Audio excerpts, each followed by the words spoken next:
Well, my name is Joost de Wolf. I'm a colonel in the Royal Netherlands Marine Corps. I've been working in the Corps now for 30 years.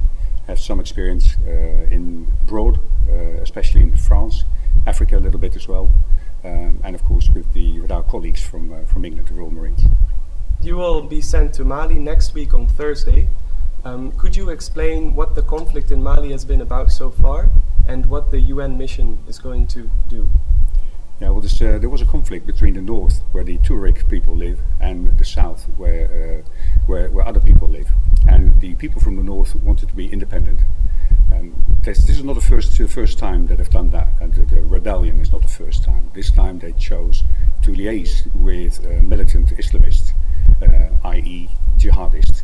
And that meant that the conflict in it as such became far more violent, and basically the local population at large was in danger. And that's why France at first intervened and made sure that the jihadists were sent back and were beaten at first. But of course, still small pockets of the jihadists remain.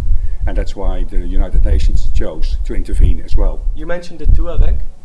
It seemed they started the initial uprising and then it was sort of taken over by the Islamists. But as you mentioned, the Tuareg have revolted before, and there have been many peace agreements. So what were the grievances that drove the Tuareg to revolt in the first place? Well, basically and that's not something from 30 or 40 years back, but it's from a very long time ago, that the Tuareg people used to be the boss in the whole northern African area.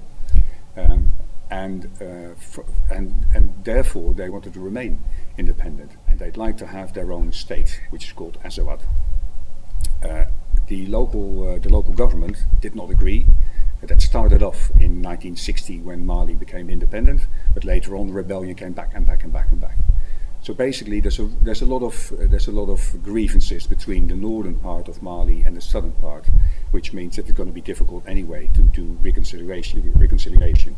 By the way, that's not going to be my job. That's going to be the civilian mission's job.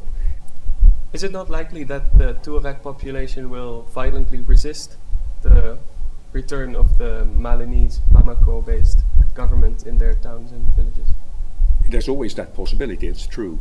However, in previous circumstances, they've been willing to talk, and they've now signed the Ouagadougou peace agreement. And as we speak, new peace negotiations are going on, and basically are moving in the right direction. So basically what we're trying to do is disarm them and reintegrate them within the Mali society, so they become part of the society again. Also in the north is Kidal, yeah, which I believe is still the MNLA headquarters, still dominated by the Tuareg very much. How will MINUSMA deal with Kidal? Well, peacekeepers are there as we speak. However, you're completely right there, Kidal is the hub. That's what it's all about.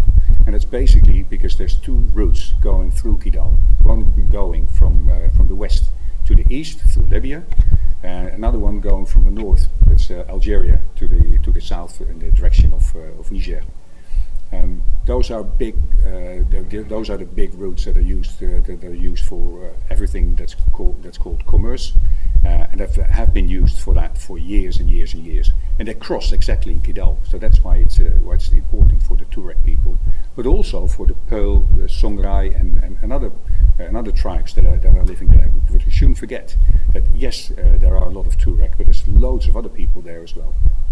So Kidal is very important for us. Now I'm speaking as a military person working for the United Nations, and we're not there yet. And basically, to be quite honest, is that we've been waiting, that the United Nations have been waiting for more enablers. So that means military forces that are technologically on a higher standard before they could move up to Kidal. So the prospect is that after the Dutch and also the Swedes have arrived, because they'll be coming in as well, we can move up to Kidal and maybe even further north to Tessalit.